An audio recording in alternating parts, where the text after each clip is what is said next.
Elon Musk has spoken openly about his desire to see a Martian colony developed. First thing you gotta do is build a base, and then that base would have like essentials of like food production, water, which is have ice mining droids. In this video, I'm going to walk you through the plans of the SpaceX founder to colonize Mars. One option if we want to become a multi-planet civilization, and that's Mars. Elon Musk established SpaceX, the widely successful rocket firm, out of a concern that Earth may one day become inhospitable. Mars still receives significant sunshine and cold, which, by the way, can be easily warmed by humans by compressing the Martian atmosphere. Plants may be cultivated by people, and the atmosphere consists mostly of carbon dioxide, along with trace amounts of nitrogen, argon, and a few other gases.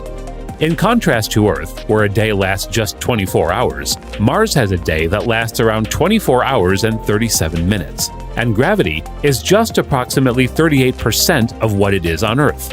Humans, it turns out, are perfectly capable of adjusting to and thriving in a Martian environment.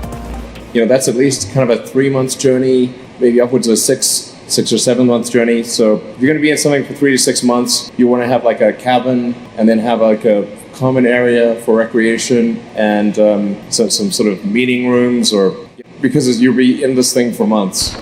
Except that it takes around 6 months to go to Mars. To verify life on Mars would need about 1,000 spacecraft and 1 million tons of vitamin C. Musk believes that a self-sufficient metropolis is necessary for human habitation on Mars. It's no secret that the ship's incessant demand for supplies has been a key stumbling block in the Mars colonization.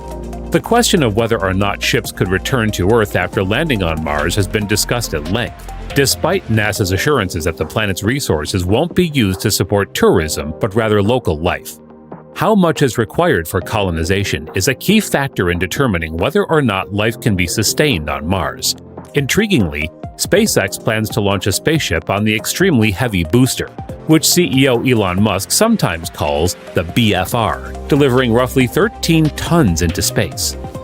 So the production design of BFR is different in some important ways from what I presented about a year ago.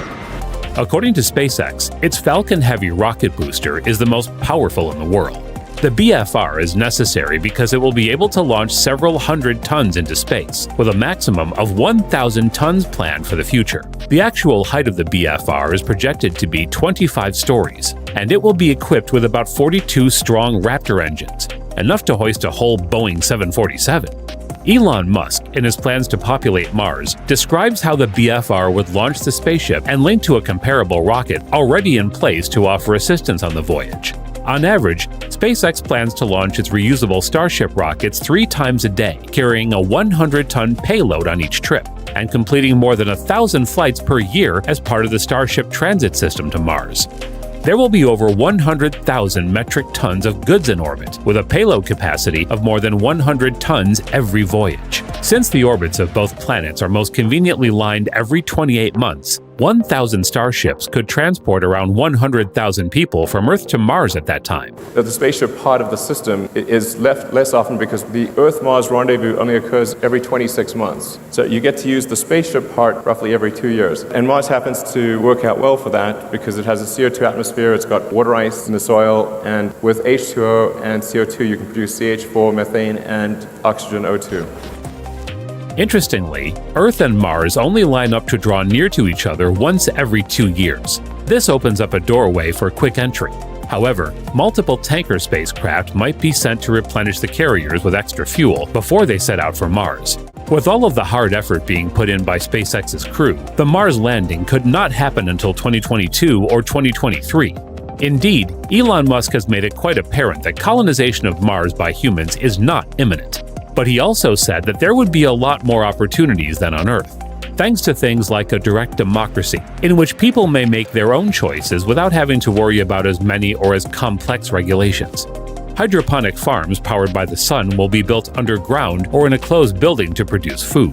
Research indicates that the Starship's landing site will be close to underground reservoirs of water and ice. Mars has a CO2 atmosphere and has water ice, which is CO2 plus H2O, so you can make CH4, methane, and O2 oxygen. Right. The liquid methane and liquid oxygen are used to power SpaceX's spacecraft. Because it burns so cleanly, This form of fuel allows rocket boosters to be used again. Nickel is used as the agent to manufacture methane from atmospheric carbon dioxide, and it can be readily collected from the water ice on Mars. SpaceX engineers estimate that 26 months are needed to create enough fuel on Mars to make the system effective, and that 56,600 square meters of ground-based solar panels are required to provide the necessary electricity, which at this time just needs one spacecraft to transport to Mars. The vehicles may also be utilized to transport materials for Martian surface refueling. However, this is not yet confirmed. We know that Musk intends for the initial fleet of starships to carry the equipment and supplies they will need for future missions. With this gear, humanity can construct enough long-term facilities to produce electricity, modify the Martian atmosphere, collect water, and convert the raw materials into oxygen and methane fuel for safe return missions to Earth. 2 unmanned starships will verify the existence of water on the planet and potential exploration sites. They will also provide the essential framework for future studies, including identifying the potential impacts of future risks and identifying the nature of the hazard itself, such as a platform from which more primitive spacecraft may be launched. Assuming SpaceX's initial reconnaissance rockets prove effective, the company might proceed with plans to deliver manned starships to Mars. The first starships would house astronauts while they do more research. This might simplify the journey by eliminating the requirement to instantly construct dwellings on the planet. Elon Musk has said that he hopes to get a Mars outpost operational by 2028. Although several people with expertise in providing life support have voiced skepticism about this timeline. Simple lack of faith that life-sustaining technology will be available when needed. Certainly not a city fit for prolonged occupation. We all know that Elon Musk has a knack for making the seemingly impossible happen, and that he has his sights set on the Red Planet as a backup for humanity in the event that life on Earth becomes intolerable. Elon Musk previously suggested nuking Mars in order to make it more like Earth, but pictures of a rusty red planet transforming into a habitable world hint at a possible terraforming process. But this kind of climactic shift is something that's being done on purpose. Indications are made that Mars may be transformed into a wet and warm environment significantly better suited for permanent human habitation. Yes, but only if Mars's carbon dioxide-rich ice caps can be melted without much effort. There may not be enough trapped gases, according to NASA's analysis, to support a habitable planetary atmosphere via terraforming. Mars's atmospheric density is just 1% that of Earth. This essentially makes it the same thing as a vacuum. SpaceX is now performing testing at a site in Boca Chica, Texas, located in South Texas, extremely near the center of the Earth. It has already conducted many test flights of prototype starships and is gearing up for much more.